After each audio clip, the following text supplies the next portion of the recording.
been a whole week now since I started doing these. It's been pretty fun so far, I must admit.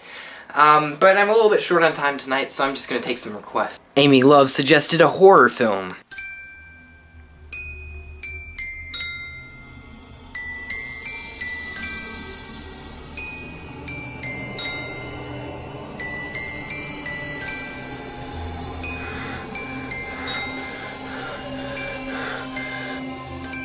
Elite Nordic Garrison suggested a Charlton Heston / Jack Palace indoor-outdoor shrine.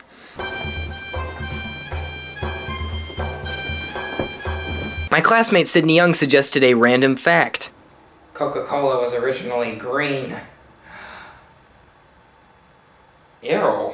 Taylor Zaifu suggested I film something I do every day but strip away all the audio and add my own new sound effects.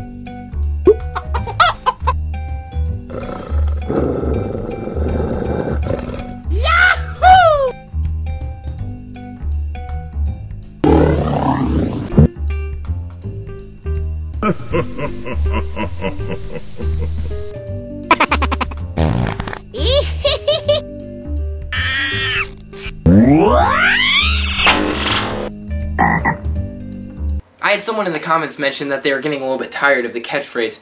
What do you guys think? Should we keep it? Should we make a new one? Tell me in the comments. And also in the comments leave me plenty of ideas for tomorrow. But for now, I'm PogieJoe, and now you know, that's why you always plant the mango seed.